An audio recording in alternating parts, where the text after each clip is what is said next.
Muchas gracias a todos por su tiempo, por su asistencia y por supuesto por el interés en comprender un poco más sobre el hierro. Y muchas gracias por supuesto a nuestra familia de Gifford y sus productos que tanto utilizamos.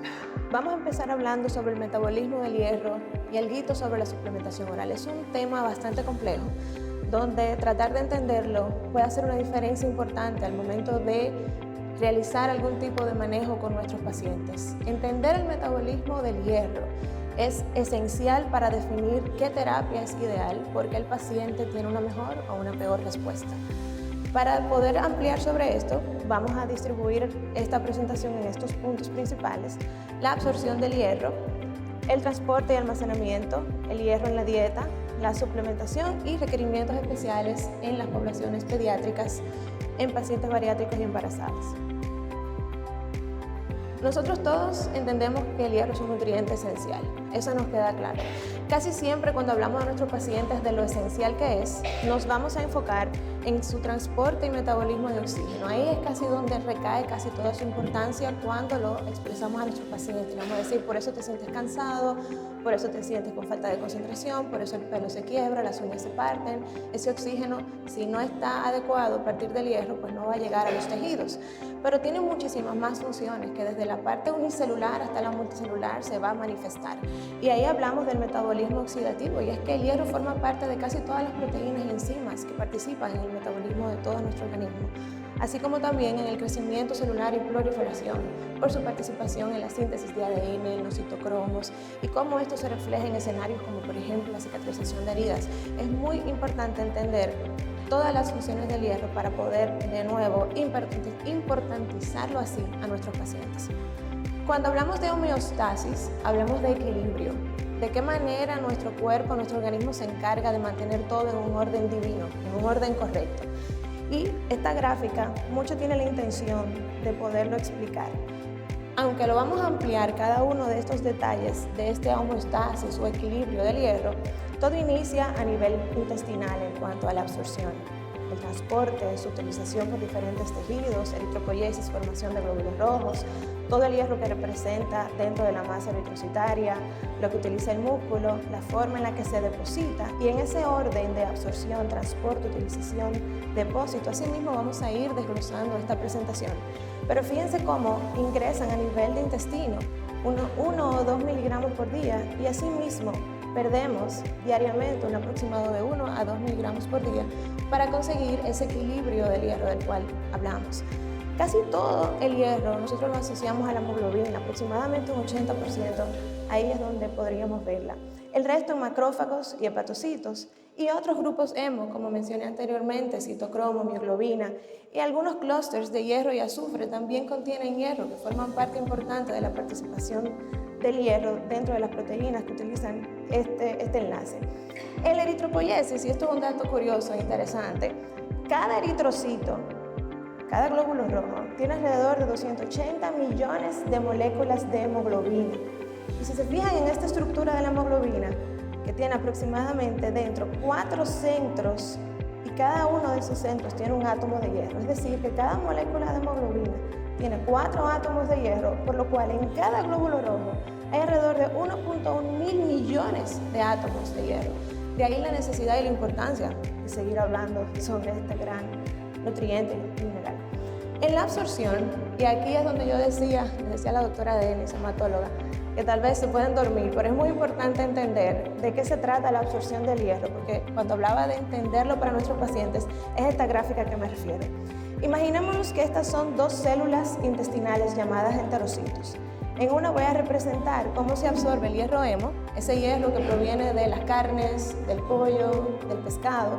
Y en esta voy a presentar cómo viene este hierro que viene de fuentes vegetales como las leguminosas, los vegetales de hojas verdes y por supuesto los cereales fortificados, que son otras fuentes de hierro.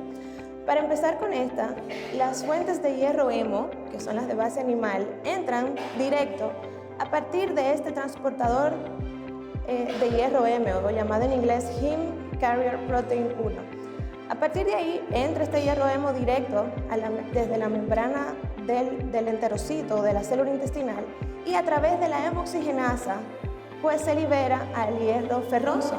Este hierro ferroso, que es el disponible, que es el que utilizamos para luego dentro de la célula intestinal poderlo llevar hasta la parte plasmática, una parte se va a ir hacia el plasma y vamos a hablar de esto, y otra parte es la que se reserva temporalmente en la ferritina, que muchos conocemos, que es esta estructura hueca, es esta estructura circular, y la protoporfirina es una sustancia, vamos a decir, un elemento que forma parte de la mitocondria dentro del eritroblasto, que es esta célula precursora del glóbulo rojo, que forma parte de que al unirse con el hierro ferroso se vuelve este hierro hemo.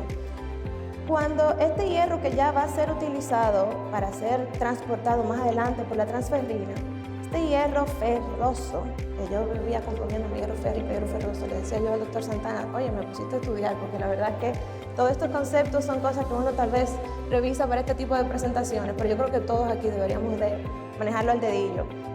Esto verdecito que ven aquí es lo que se llama ferroportina, que es como una puerta, que es la que va a controlar el hierro que sale del enterocito y el que realmente se volverá disponible para nuestro cuerpo.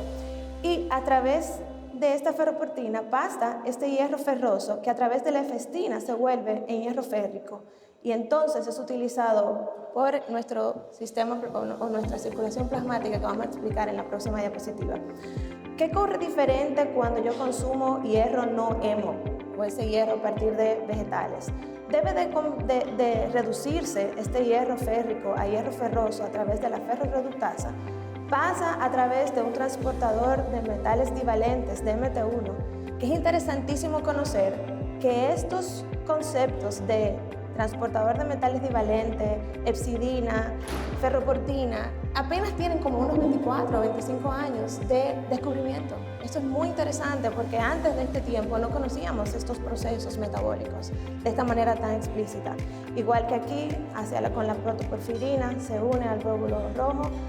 Tenemos también almacenamiento de ferritina, pasa por la puertita ferroportina, que a través de la efaestina, ese hierro férrico se convierte, ese hierro ferroso se convierte nuevamente a hierro férrico. Es interesante que una vez aquí, el ciclo de la transferrina consiste, imagínense que ya yo tengo aquí, luego de haber absorbido a partir del enterocito, tengo mi hierro ferroso listo para ser unido a la transferrina. Cada molécula de transferrina puede adoptar hasta 2 átomos de hierro, y cada célula en nuestro cuerpo que necesita hierro va a tener estos receptores de transferrina, esta cosita verde, para poder entonces asumir estas partículas, esos átomos de hierro y transferrina, y a través de endocitosis, entonces forman estos endosomas, donde en un ambiente, fíjense que aquí el pH es un poco más alcalino y aquí es un poco más ácido dentro del endosoma, y entonces en ese ambiente ácido se liberan los átomos de hierro. De ahí tal vez que el ácido cítrico, que forma parte de los alimentos ricos en vitamina C, sean necesarios para absorber el hierro, porque aumentan que el hierro sea mucho más disponible. Entonces, una vez liberado este hierro sérico dentro del endosoma, entonces sale a través del transportador de metales divalentes hacia el citoplasma celular, y entonces allí es utilizado, y la parte que no se va a utilizar es depositado, sea en forma de ferritina o sea en forma de hemosiderina cuando las cantidades son muy altas, muy tóxicas. Bueno, una vez entendido este metabolismo del hierro, conocer también las formas de reserva es importante para que no le estemos mandando a hacer a todos nuestros pacientes pruebas de hemosiderosis, de hemocromatosis. Eso es algo que todavía lo vemos con frecuencia. Llora ante la presencia divina, lo caro que es ese estudio, y lo que habla de la falta de conocimiento sobre el hierro. O sea que es muy importante hacer la diferencia. Cuando hablamos de ferritina, entendemos como ese círculo que quiso reflejar esta imagen, tiene una cubierta proteica. Adentro de cada una de estas moléculas de ferritina puede haber hasta 4.500 átomos de hierro que no se utilizan. La apoferritina es esta forma de ferritina que no tiene hierro todavía, es una fuente de depósito hidrosoluble, hace que sea mucho más disponible para nuestro cuerpo esta forma de reserva cuando nosotros necesitamos hierro, sea porque tenemos deficiencia, sea por algún sangrado, que esto por consecuencia aumenta las demandas, sea en el embarazo. pues la ferritina va a ser esta forma de reserva que lo va a hacer más disponible, no es tóxico, y esto es importante porque existen estas reservas de ferritina dentro del enterocito precisamente para poder proteger el hierro, porque el hierro, así como es esencial, también podría producir especies tóxicas que al final van a ser afectadas por un ambiente dentro del enterocito que altera estas moléculas de hierro. Y la ferritina sérica que nosotros conocemos es una forma también, que es la ferritina sérica que llega al plasma, pues es una forma de poder estimar más o menos de qué se tratan nuestras reservas. En otra conferencia recuerdo que explicaban de que cada miligramo de ferritina sérica representa de unos 8 a 10 miligramos realmente de hierro contenido en nuestro cuerpo. La hemosiderina resulta entonces de la lisis de la ferritina en los lisosomas, tiene un menor contenido proteico y un mayor contenido de hierro porque, como les mencioné, la hemosiderina se va a formar ante el exceso de hierro. Es también una forma de depósito, es insoluble, significa entonces que no es tan disponible para nuestro cuerpo cuando la necesitemos, y la vemos como mucho más frecuente en los escenarios de hemocromatosis, como mencioné anteriormente, encontrándose principalmente en hígado graso y médula ósea. La regulación de la absorción del hierro, esto es fascinante, porque como mencioné anteriormente, ese equilibrio, esa homeostasis, va a formar parte de que este hierro que nosotros necesitemos no resulte dañino para nosotros, porque así como es esencial del hierro, así es tóxico también. Y en el periodo de 1996 al 2001, como mencioné anteriormente, fue cuando estos elementos del transportador de metales divalentes, la ferroportina y la hepcidina, que es como le decimos, es el máster regulador de todo lo que se absorbe, de todo lo que se limita. Este es un elemento que nosotros, claro que sí, tenemos que conocer, y la hepcidina va a regular realmente la forma en la que nosotros absorbemos el hierro, tanto alterando la función de este transportador de metales divalentes, produciendo migración y destrucción del mismo, como también bloqueando esta puertita. Él dice, la hepcidina, que es una hormona, va a definir realmente cuándo ella va a liberar y cuándo no. Y en escenarios de inflamación, por ejemplo, ella lo va a evitar. Por eso es que más adelante van a entender mucho por qué en pacientes con estados inflamatorios el hierro oral tiene limitaciones. La hepcidina, como tal, es una hormona, como les digo, fascinante. Les invito a profundizar sobre ella más de lo que voy a ampliar yo aquí. Pero en 4 escenarios puntuales que les voy a mencionar, por ejemplo, en una estimulación en el cual yo consumo demasiado hierro, sea por la dieta, sea por una sobresuplementación, la liberación de hepcidina en el hígado es lo que va a hacer que se cierran estas puertas donde ya yo no lo absorbo el hierro a nivel intestinal, donde el vaso no libera sus reservas. Es una manera, de alguna forma, como les digo, fisiológica de poder mantener la homeostasis, de poder mantener el control. Otro escenario, por ejemplo, en el contexto en el que tengamos deficiencia de hierro, que necesitemos una actividad aumentada de eritropoyesis, o en el embarazo, entonces disminuye la hepcidina, aumentando esta ferroportina para que pueda liberar de sus reservas por mayor cantidad de hierro y llegar así a los diferentes sistemas de utilización de hierro. En estados patológicos, como en el contexto de la inflamación o de mutación del gen MT2, que también altera el estado de la hepcidina, entonces ahí aumenta y nuevamente cierra sus puertas. Y en otros escenarios, como una eritropoyesis inefectiva o como les mencioné, la hemocromatosis, ocurre entonces lo opuesto, que es lo que estamos tratando de evitar. Disminuye la hepcidina, aumentando entonces los niveles de hierro hasta un nivel tóxico, afectando nuestros tejidos.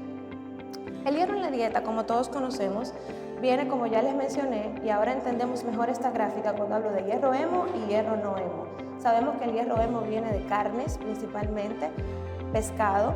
Sabemos que sus formas es principalmente este hierro ferroso. Sabemos que para absorberse necesitará solamente de este transportador y de la homoxigenasa, o de una vez lo hace directo, a diferencia del hierro no hemo, que tiene otros procesos y que tiene otras limitantes que no podemos dejar de mencionar, que forman parte de la dieta y que definitivamente pueden hacer una diferencia en la absorción de este hierro. También sabemos, y pongo esta tabla simplemente por un tema de compartir un poco de ideas, de que si necesitamos niveles de hierro aumentados, estas son las relaciones por porción de hierro entre cada uno de estos alimentos. Entendamos también algo importante, de un 100% del hierro que nosotros consumamos, solo un 10% vamos a absorber a nivel digestivo, a nivel intestinal, principalmente a nivel de duodeno y la parte más proximal del yeyuno, siendo esto apenas de 1 a 2 miligramos por día, como mencioné cuando hablábamos de homeostasis del hierro. Ante la carencia, pudiera aumentar este nivel de absorción a 3 a 5 miligramos en un intestino saludable, no en un intestino con IBS, con un SIBO, con una obesidad importante, con una cirugía bariátrica. El requerimiento para yo poder cubrir este 1 a 2 miligramos por día o este 3 a 5 es que ustedes se coman de 11 a 11 carne de rojas, 1000 gramos de habichuela o 5000 gramos de espinaca. Los invito a probar ese manjar. Reponer pérdidas importantes de hierro con la dieta definitivamente no es factible. Tenemos un paciente con deficiencia de hierro, no lo mandamos a comer hígado o comer espinaca, lo mandamos a suplementarse y adicionalmente, por supuesto, a complementar con esto para poder mantener la homeostasis una vez tengamos los rangos ideales de hierro en sangre. ¿Qué factores aumentan su absorción? Pues sabemos, y porque lo hemos dicho muchas veces, que los factores que aumentan la absorción incluyen la vitamina C, el ácido ascórbico, y ahora sabemos que es porque vuelve el hierro férrico a un hierro ferroso mucho más disponible, mucho más absorbible. También los ácidos orgánicos como el ácido cítrico que encontramos en frutas, naranjas, el ácido láctico que encontramos en fermentados como el kéfir, como el kimchi, como el sauerkraut, son alimentos que tienen ácido láctico y que también pueden aumentar la absorción del hierro. Y por supuesto, el consumo simultáneo de hierro hemo y hierro no hemo es verdaderamente un reto. Por eso es que en pacientes veganos pues vamos a tener un poco más de reto al hablar de absorción, sin que sea imposible. En los factores que disminuyen su absorción resaltan los fitatos, que están presentes en los cereales y en las leguminosas, los polifenoles, que están presentes en el té y en el café, el calcio, también se habla de que compite con el hierro, con el transportador de metales bivalentes, y los dos quieren entrar simultáneamente a la célula del intestino, a ese enterocito, y por eso como que el calcio, cuando un paciente necesita calcio y hierro simultáneamente, se solicita aislar las dos tomas para disminuir esa competencia. Y los fosfatos que se encuentran tanto en los lácteos como en los refrescos disminuyen la absorción del hierro porque también hacen el hierro de una forma más insoluble, menos absorbible a nivel intestinal. Cuando hablamos, ahí creo que quedó bastante un poco claro, ¿no? El tema del metabolismo del hierro, espero poder haberlo llevado a la digestión necesaria. Pero no podemos dejar de mencionar, luego de haber explicado esto, la suplementación oral, la cual también es muy compleja y solamente voy a pasar porque el doctor Felipe también se va a encargar de hablar de suplementación y seguro que los otros presentadores también. Vamos todos a, como decía él antes, decía, pero vamos a repetir las presentaciones, y él decía, la base del aprendizaje es repetir, repetir, repetir, así que estoy segura que van a poder llevarlos todos con un buen mensaje a la casa. Cuando hablamos de fórmulas de suplementos del hierro, estos son todos los que tenemos en el mercado, ¿no? El complejo de hidróxido de hierro polimaltosado, nuestro querido Ferron Hausman, forma parte de los suplementos de hierro oral. Y cuando hablamos de suplementación de hierro, fíjense que es interesante, entendiendo el metabolismo del mismo, que algunos, por un tema de cómo se absorben activa o pasivamente, pueden acumularse más o menos, siendo menos disponibles, porque es muy importante que ustedes sepan que el enterocito tiene una vida de 3 a 5 días. En ese periodo de tiempo, ese enterocito se perdió con la ferritina que tenía adentro y ya no lo voy a utilizar. Y ahí es muy importante muchas veces que la suplementación permita una utilización eficiente. En poblaciones especiales, como en el caso de pediatría, cada edad va a marcar una necesidad de hierro. Cuando hablamos de fetos, estamos hablando de intraútero, infantes antes del primer año, edad escolar entre el año y los 5 años, preescolar, escolar entre los 5 y los 12 y entre 13 y 19 adolescentes. Es interesante que lo que es repetitivo en cada uno de estos grupos pediátricos es el crecimiento y desarrollo. Eso es un común denominador. Mi niño no crece, mi niño no tiene energía, mi niño está irritable, mi niño tiene falta de concentración. Pensemos en hierro. Yo siempre culpo a mi pediatra, que amo mucho. Él dijo, no, lleva tu bebé, láctala, la lacté 10 meses. Ahora vamos a entender un poco cómo la leche materna tiene limitaciones cuando hablamos de hierro en el bebé.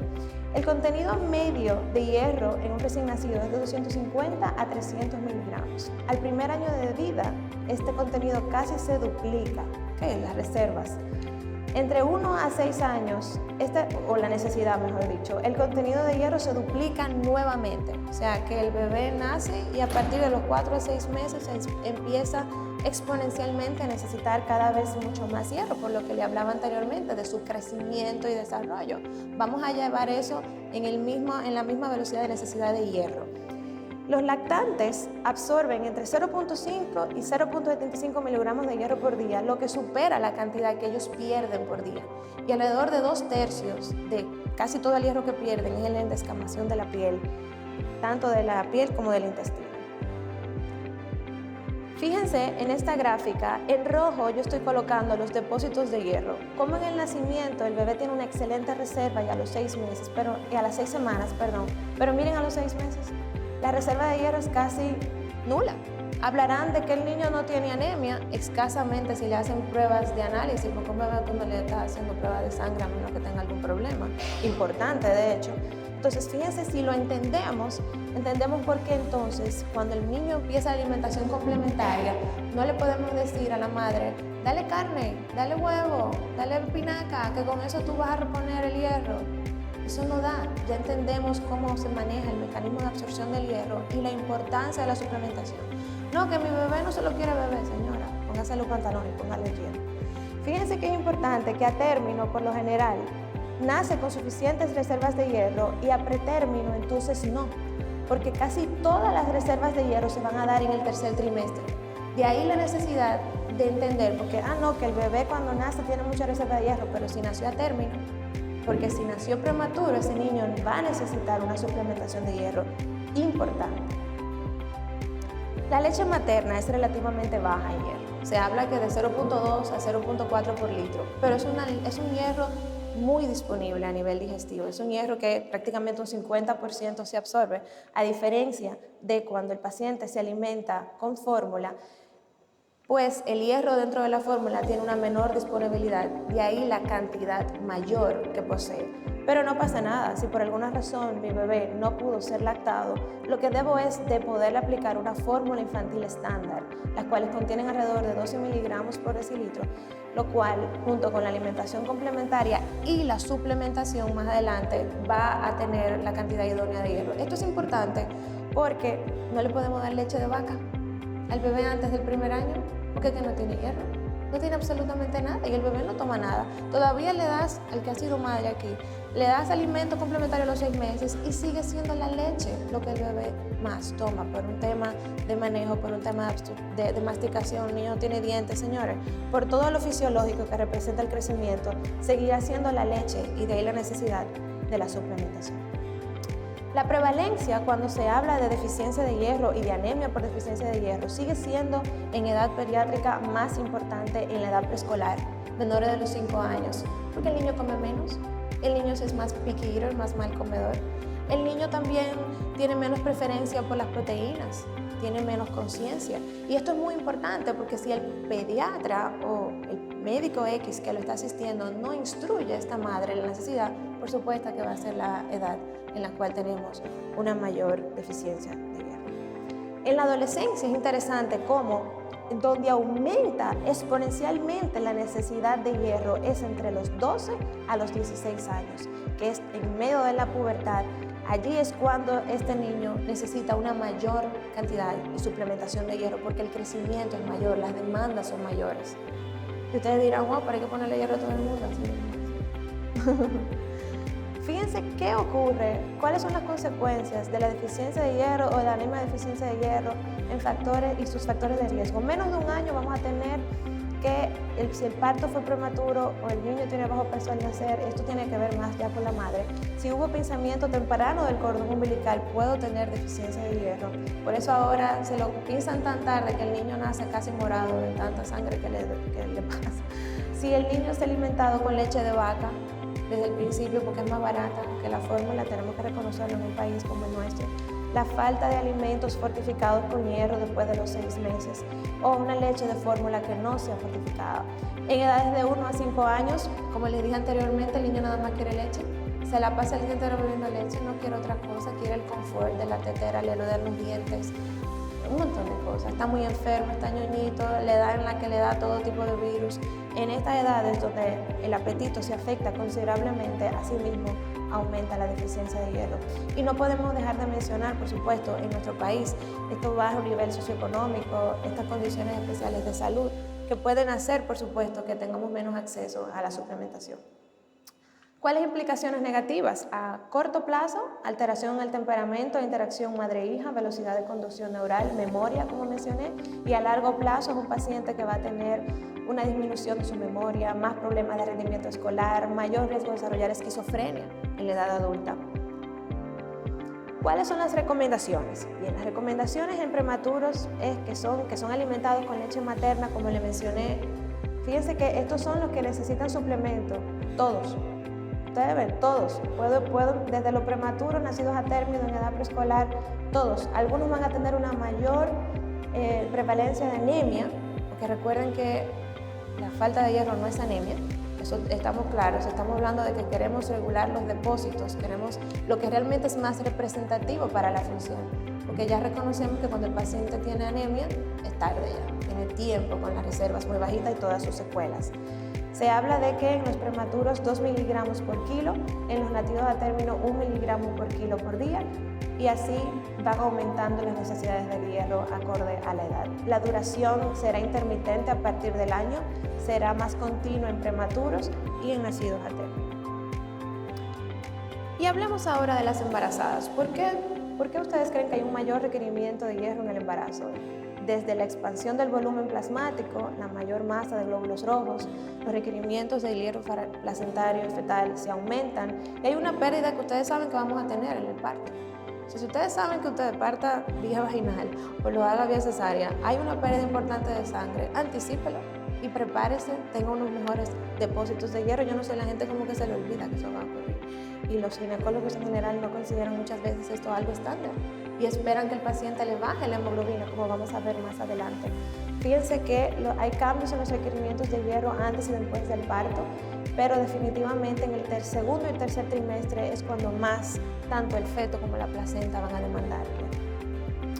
El metabolismo del hierro en el embarazo, hablando como dije anteriormente de la hepcidina, el principal efecto es reducir esta hormona, ¿no? Para poder liberar las reservas de hierro y que éstas sean utilizadas para nuestras diferentes necesidades. La hepcidina fetoplacentaria, fíjense, está comandando realmente todo lo que hace la ferroportina. Eso es maravilloso. Esta es una gráfica donde en diferentes partes del mundo, Suiza, Alemania, en Asia, en el Reino Unido, hay diferentes protocolos para poder resolver tanto la deficiencia de hierro como la anemia y si se suplementa de manera oral o endovenosa. Es muy interesante porque en Suiza, por ejemplo, fíjese que en rojo está cuando se suplementa oral y en gris cuando se suplementa de manera endovenosa. En Suiza esperan que el paciente esté por debajo de 9 para considerar la vía endovenosa, en Asia por debajo de 10. Y definitivamente en el Reino Unido, en el segundo y el tercer trimestre, consideran hierro endovenoso sin averiguar. Consideran que el estado inflamatorio en el cual se encuentra una mujer embarazada disminuye considerablemente la absorción del hierro y son mucho más eficientes. O sea que es un tema de estudio, es un tema de población y por supuesto de acceso económico porque tenemos que reconocer los costos. Posparto, igualmente también hay un manejo y es interesante cómo en Alemania posparto te pondrán endovenoso cuando tienen la hemoglobina por debajo de 8. Pero, como les dije anteriormente, en otras partes del mundo tienden a ser muchísimo más flexibles con el modo y la vía de suplementación. O sea que es un tema de evaluar cuál es la escuela del ginecólogo que nosotros estamos utilizando para poder conseguir finalmente, pero entendiendo todo lo que hemos conversado, yo creo que pudiéramos consensuar una forma adecuada de hacerlo de una manera individual. Ustedes saben que los pacientes obesos, porque el estado de obesidad es algo que precede a la cirugía bariátrica. Y si reconocemos a la obesidad como una enfermedad inflamatoria, y hemos hablado en varias ocasiones de que un estado inflamatorio altera por completo las vías metabólicas de absorción del hierro, entonces entendemos también cómo nosotros vamos a tener un paciente postbariátrico en niveles distintos de inflamación, pero también hay cambios a nivel de la ingesta de hierro. Hay una pobre tolerancia a alimentos ricos en hierro. Doctora, que a mí me cae mal el huevo. Doctora, que yo nada más puedo comerme 2 onzas de carne. Doctora, que la espinaca me da reflujo. Entonces, como es tan variable la forma en la que se presentan, hay una muy baja adherencia a los medicamentos con hierro también, vía oral, porque tienden a tener irritabilidad gástrica, malestar gastrointestinal. Y por supuesto, va a haber también disminución en la secreción de ácido clorhídrico debido a la presencia o desvío de la resección de la curvatura mayor del estómago o debido a los daños de las vellosidades intestinales. Pero se reconoce que donde mayor tasa de anemia por deficiencia de hierro hay es en el bypass gástrico y le persigue posteriormente el sleeve. Pero es una realidad que hay una prevalencia de deficiencia de un 18 a un 53% y la anemia alcanza hasta un 52-54%, o sea que la mitad de los pacientes y un poco más va a tener esto. Esto fue una gráfica que se compartió hace unos 4, 5, 6 años, donde se mencionaba que la deficiencia de hierro es una norma en casi todos. Extrañamente, en la banda gástrica, que cada vez la vemos menos, habrá una menor cantidad de deficiencia de hierro, pero en estos dos procedimientos, que son los porcentualmente más significativos, va a haber sin lugar a dudas, y por tanto la suplementación endovenosa tiende a ser la manera ideal. Todavía hay literatura que sugiere que la vía oral sea la principal vía de manejo de una manera inicial, entendiendo la diversidad en la absorción de diferentes pacientes. No todos los pacientes responden de la misma manera, no todos los pacientes tienen la misma tolerancia a alimentos, y de ahí muchas veces que se extienda la necesidad de darles un compás de tiempo, pero entiendo que mucho depende de las manifestaciones, de la anemia y de otros factores. Me quiero despedir, para no hacer esto muy largo, haciendo un acróstico como mi querido profesor, el doctor Barranco, y así resumir, no un poema, sino un acróstico, resumir esta conferencia, que es homeostasis del hierro, un equilibrio vital. Lepsidina regula en forma esencial. Ingreso celular a través de la ferroportina, absorción y transporte, una función divina. Eficacia de la suplementación en anemia y deficiencia. Sulfato, gluconato, fumarato son algunas opciones de eficiencia. Regulación del metabolismo con efestina y ferritina en el intestino y la sangre, su acción se determina. Requerimientos especiales en niños y embarazadas y en pacientes bariátricos, estrategias bien fundadas. Optimización del tratamiento en diferentes situaciones, adaptando la dieta y dosis para varias poblaciones. Muchas gracias.